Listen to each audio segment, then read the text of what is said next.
Kita sekarang dikuasai oleh ketakutan karena the big brother is watching you. Apa namanya, toko besar itu lagi mengamat-amat kita. Dulu the big brother is watching. Di kita sekarang the big data is watching you. Big data itu membuat kita lumpuh untuk mengerti bahwa kita perlu percakapan. Jadi kita dikuasai oleh big data tadi itu. Dan big data sebetulnya adalah bagian yang enak-enak aja. Kalau itu bisa kita manfaatkan, bahkan melalui kalau kecerdasan kita tidak cukup untuk mengolah big data karena skalanya besar, velocity-nya juga cepat sekali, eskalasinya, bukan eskalasi, bahkan oscilasinya, oscillating-nya tuh kadang-kadang nanosecond, sehingga kita nggak bisa nangkap big data itu apa. Lalu kita minta bantuan dari artificial intelligence untuk membaca big data itu, memungkinkan kita mengolah informasi itu. Tapi sekali lagi benar bahwa akhirnya kita gugup, jangan-jangan sebetulnya di dalam diri kita makin lama kita hanyut di dalam big data, hanyut dalam artificial intelligence, lalu core self kita hilang. Intipati dari kemanusiaan kita hilang, sehingga percakapan itu seolah-olah hanya boleh kalau itu sekedar informasi. Betul tadi, karena itu Pak Gita selalu ingin agar supaya bring ideas back into public discourse. Ide itu sebetulnya mungkin bercakap-cakap. Kalau kita sekedar tukar informasi, itu kita cuma tukar data, hal yang nggak hidup. Ide selalu dia bertumbuh, ideas evolve. Nah ini yang mau kita percakapkan. Mengapa ide itu nggak bisa tumbuh? Itu poin pertama. Saya tadi dengan satir mengatakan, kenapa? Karena big data is watching you. Kita digantungkan pada big data. Sebagian dari big data itu dipermainkan oleh surveyor, sehingga seolah-olah kita hanya punya pengetahuan kalau kita tunggu hasil survei. Padahal di dalam diri manusia ada yang disebut energi hermeneutics, energi untuk menafsirkan melalui kecurigaan, hermeneutic of suspicion.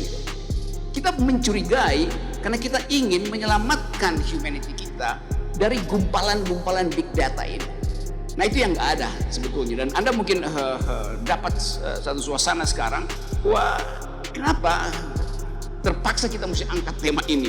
Dan Pak Gita di Endgame selalu ulangi itu terus menerus dengan satu tesis bahwa yang ada gunanya ada distribusi informasi kalau ide itu dicekak, sehingga kita nggak punya kemampuan untuk melihat dunia dengan cara yang lain.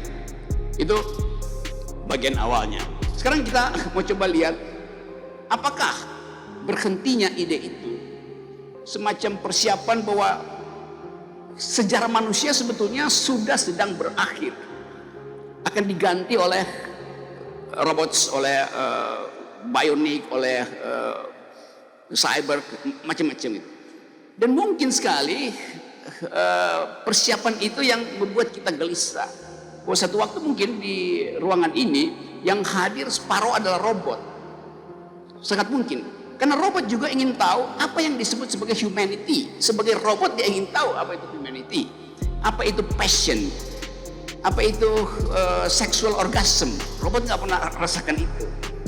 Sama seperti kita ingin tahu apa fungsi robot di dalam diri kita. Apakah kita bagian dari robot? Bukan. Tetapi peralatan robotics ada di kita setiap hari. Itu handphone tadi itu. Dengan memakai handphone sebetulnya bagian dari kehidupan kita. Sepanjang hari kita cemas kalau Anda ketinggalan handphone, Anda bukan sekedar ketinggalan benda fisik, Anda ketinggalan bagian psikologis Anda karena Anda cemas. Nggak bawa laptop, nggak bawa handphone, Anda bisa kena psikosomatik tuh. Jangan-jangan handphone gue dibuka sama pacar gue di tempat kos, terus jadi persoalan nasional. Demikian juga si handphone itu dia akan merasa kok nggak ada ya yang pagi-pagi biasanya ada algoritmanya kan ngetik apa, mungkin hari-hari ini ngetik LBP karena mau tahu perkembangan LBP kan. Si handphone itu kok udah 2 hari nggak ada yang tekan LBP gitu. Siapa tuh LBP? Silakan tanya pada handphone Anda tuh. Jadi sebetulnya si handphone juga sudah dilatih untuk menerima habits dari manusia. Demikian juga manusia sudah dilatih untuk menerima habits dari si handphone itu. Jadi dialektika ini antara humanity dan teknologi ini yang membuat kita cemas, dan digambarkan dengan bagus oleh Pak Gita tadi bahwa ada semacam deluge itu, ada apa tadi, banjir, dan selalu banjir itu dianggap sebagai disaster.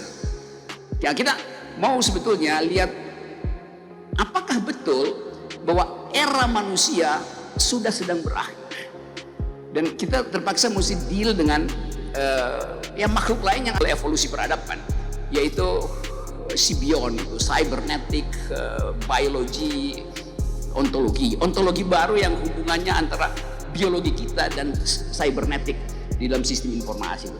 Nah itu, ini tema baru yang saya amati dalam 10 tahun terakhir, dia makin popping up, makin muncul. Nah kalau saya mulai dengan mempersoalkan apa sebetulnya yang harus kita perhatikan dalam perkembangan ilmu pengetahuan. Kalau kita lihat dalam 2 dekade terakhir ini, riset di bidang DNA itu bahkan udah mendekati sempurna, karena human genome kita udah ada, peta human genome kita udah ada, jadi kita bisa tahu asal usul kita dari semak-semak mana di Afrika. Sama seperti kita mau tahu kalau kita minum kopi, ini kopi mana, ini kopi Gayo. Iya, bukan sekedar Gayo, dari bukit mana di Gayo. Bukitnya udah dikasih nomor ke-26, bagian utara apa bagian selatan tuh. Makin spesifik, karena penikmat kopi dunia ingin tahu, ya kalau cuma Gayo ya apa diferensiasinya dengan Gayo yang lain. Itu udah terjadi. Jadi DNA kopi itu udah selesai dipetakan, juga DNA manusia. Mungkin di awal tahun 2000 kita udah punya human genome map itu, sehingga kita bisa tahu kelakuan kita sebetulnya ditentukan oleh nenek moyang kita dari dulu tuh. Kita susah untuk menerangkan, misalnya ini sekolah yang berbahasa Inggris itu, dipastikan bahwa kita harus comply dengan international grammar supaya kita bisa bercakap-cakap dengan dunia itu. Tapi selalu ada bagian yang nggak mungkin diucapkan karena kita didrive oleh bahasa itu. Satu waktu ada seorang profesor filosofi di Amerika, namanya Hannah Arendt. Hannah Arendt ini anti Nazi. Dia dulu mengajar di Freiburg, Heidelberg di Jerman, tentang potensi totalitarianisme di Eropa. Dan ternyata betul bahwa fasisme kemudian masuk di situ, lalu terjadi persoalan hak asasi manusia. Lalu dia exit, pergi ke Amerika, cari suaka di situ, jadi profesor di situ. Suatu waktu dia kasih ceramah tentang global politics, tentang disruption ideologi itu di awal-awal setelah Perang Dunia Kedua. Lalu orang angkat tangan, ada satu orang ibu profesor, kenapa Anda bicara dalam bahasa Jerman? Ini publik juga di bahasa Inggris itu. Hannah Arendt bilang begini, saya mengerti sempurna bahasa Inggris, tetapi saya diasuh oleh bahasa ibu saya. Jadi dia mau bilang bahwa saya paham bahasa asing, tetapi saya dikuasai oleh bahasa ibu saya, itu Jerman. Jadi ada bagian di dalam diri manusia yang otentik, terutama yang disebut sebagai kedekatan dengan culture, yang nggak bisa dievaluasi secara global. Nah itu yang kita sebut sebagai keunikan manusia itu. Jadi kalau kita startup itu grammarnya sama itu, algoritmanya sama, tetapi fasilitas untuk mengevaluasi itu berbeda. Itu yang membuat kita nikmat sebetulnya. Sementara kalau tadi dibanjiri oleh digital itu rumusnya sama aja kan. Jadi kita bereaksi terhadap sesuatu yang yang sifatnya benda dengan kapasitas batinia kita. Nah itu yang menerangkan kenapa dalam era digital masih ada orang yang punya hasrat untuk mencari keadilan dengan mengaktifkan pikiran tentang khilafat. Ini biasa aja, karena manusia memang ditubuhkan untuk mencari sesuatu yang final di luar grammar yang digital tadi itu. Nanti nggak ada soal, yang penting mesti ada percakapan.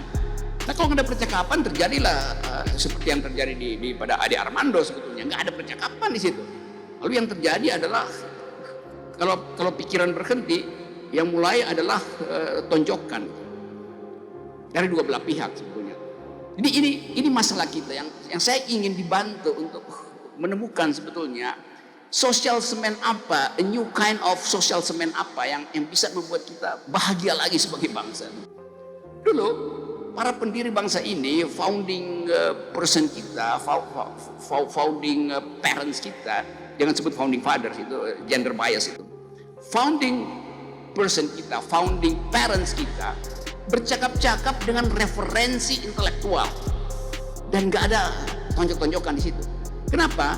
Karena ada argumentasi yang otentik. Perselisihan waktu bikin konstitusi itu luar biasa dahsyatnya. Semua orang datang dengan dalil dan dalil itu dipertanggungjawabkan di meja debat, bukan di survei antara tim sukses. Nah, kita lihat sebetulnya sekarang kita coba evaluasi itu. Siapa yang masih bisa percaya bahwa parlemen itu adalah tempat percakapan sesuai dengan katanya parle, bercakap-cakap? Enggak ada percakapan di situ. Yang ada adalah sodor-menyodor amplop. Kan itu buruk sekali kan? Padahal kita ingin parlemen itu tempat orang berjar pikiran dan bertengkar pikiran. Karena pikiran hanya disebut pikiran kalau ada yang menentang pikiran Anda. Kalau Anda sekedar bicara, saya sedang berpikir, iya, tapi nggak ada yang mempersoalkan pikiran Anda. Itu artinya Anda sedang berdoa. Beda antara berpikir dan berdoa. Berpikir minta diganggu, berdoa ingin tidak diganggu. Kalau saya berdoa, jangan ganggu saya. Tapi kalau saya sedang berpikir, silahkan ganggu pikiran saya supaya dialektika itu terjadi tuh. Nah, itu yang kosong sebetulnya tuh. Yang Pak Gita selalu anggap bahwa iya ada pikiran kanan, ada pikiran kiri, tapi dia nggak nyambung, nggak ada bridging di situ. Dan bridging itu yang kita sebut sebagai discourse. Jadi perhatikan betul bahwa bangsa ini harus diasuh ulang oleh discourse. Nah, teman-teman di sini tentu kaya dengan discourse. Kita mau diskusi itu supaya kadang-kala saya juga sinis dengan keadaan, tapi diskurs saya udah terlatih di pikiran saya untuk selalu ucapan pertama adalah kasih pikiran alternatif yang orang sebut sebagai saya ngeledek atau mendungu-dungukan orang. Karena saya butuh sebetulnya percakapan, tapi gak ada percakapan. Semua talk show di televisi itu adalah ngumbar demagogi itu. Saya begini, iya, tapi poin Anda nggak ada selalu. Itu bedanya tempat ini dan kampus ini. Kita mau latih sebetulnya manusia itu didesain untuk berpikir. Berhadapan dengan apa? Berhadapan dengan manusia lain, bahkan berhadapan dengan banjir informasi supaya ide itu tumbuh. Nah, sekali lagi tadi saya mau terangkan bagaimana kita dihalangi untuk berpikir di luar keadaan yang real. Saya ingin agar supaya kita do think the unthinkable, real. Saya ingin agar supaya kita do think the unthinkable. Tadi mobil saya parkir di sini. Saya sengaja tidak tutup pintu, kuncinya saya tinggal di situ. Karena saya masuk dari 3 km di bawah itu ada BNPT, sekolah pertahanan, segala macam itu. Jadi diterangkan bahwa ini kampus aman atau wilayah ini aman itu. Lalu salah satu teman kita tiba-tiba dia datang ke meja saya lagi ngopi bukan lagi ngopi, saya yang lagi ngopi. Pak Gita puasa tuh, saya nggak puasa. Saya lagi ngopi, ini paroki ini ditinggal nih kuncinya tuh. Saya bilang memang saya sengaja tinggal, dia nggak percaya kok ditinggal.